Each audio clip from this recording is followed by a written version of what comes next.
Computer ಕಲೀಲಿಕ್ಕೆ ಜನಸಾಮಾನ್ಯರಿಗೆ ಬಡವರಿಗೆ ಇವತ್ತು ಒಂದು ಸವಲತ್ತು ಸಿಗಬೇಕಂತ ಹೇಳಿ ಕಿಯಾನಿಕ್ಸ್ ಮುಖಾಂತರ ರಾಜ್ಯದಲ್ಲೇ ತಾಲೂಕು ಲೆವೆಲಲ್ಲಿ ಇವತ್ತು ತಾಲೂಕು ಮಟ್ಟದಲ್ಲಿ ಕಿಯಾನಿಕ್ಸ್ ಸಂಸ್ಥೆಯನ್ನು ಮಾಡಿ ಅವರು ಕಂಪ್ಯೂಟರ್ ಎಜುಕೇಷನ್ ಅವತ್ತು ಗ್ರಾಮೀಣ ಮಟ್ಟದ ಮಕ್ಕಳಿಗೆ ಕೊಟ್ಟರು.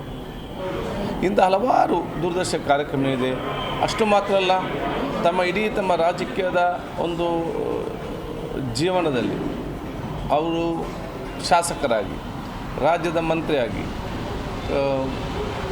ಉಪಮುಖ್ಯಮಂತ್ರಿಯಾಗಿ, ಸ್ಪೀಕರ್ ಆಗಿ, ಮುಖ್ಯಮಂತ್ರಿಯಾಗಿ, ಕೇಂದ್ರದ ಸಚಿವರಾಗಿ, ಗವರ್ನರ್ ಆಗಿ ಎಲ್ಲ ಕೂಡ ಅವರ ಸಕಾರಾತ್ಮಕ ಚಿಂತನೆ ಮಾತಲ್ಲದೆ, ಪ್ರೀತಿಯ ಮಾತು, ಗೌರವದ ಮಾತು ಪ್ರತಿಯೊಬ್ಬರಿಗಲ್ಲದೆ ಯಾರಿಗೂ ಕೂಡ ದ್ವೇಷದ ಮಾತನಾಡಿದ್ದು ನಾವು ಯಾರು ಕೂಡ ನೋಡಲಿಲ್ಲ. ಎಲ್ಲಿಯೂ ಕೂಡ ನಕಾರಾತ್ಮಕ ಚಿಂತನೆ ಆ ಒಂದು ನಾಯಕತ್ವವನ್ನು ನಾನು ಎಲ್ಲಿಯೂ ಕೂಡ ಕೇಳಲಿಲ್ಲ, ನಾವು ನೋಡಲಿಲ್ಲ.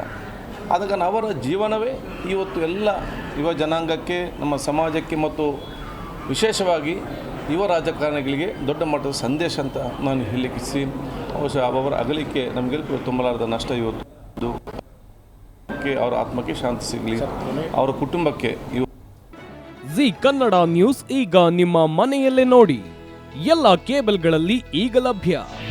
ನಿಮ್ಮ ನೆಚ್ಚಿನ ಜಿ ಕನ್ನಡ ನ್ಯೂಸ್ ಈಗ ಸನ್ ಡೈರೆಕ್ಟ್ ನಲ್ಲಿ number 292, Tata Play number 1664, Jio TV number 1334, NXT digital number 30, N cable number 30, city networks 51, U digital number 162, GTPL number 17, Rockline telecommunications number 42, Shri Basaveshwara cable number 168, rural cable network 60, Vinayaka digital 57, Abhishek cable 821, city channel 53, Siddeshwara cable network 57, ವಿ4 digital infotech 628, Surya digital networks 53, Gajanan digital number 836, Malnad infotech private limited number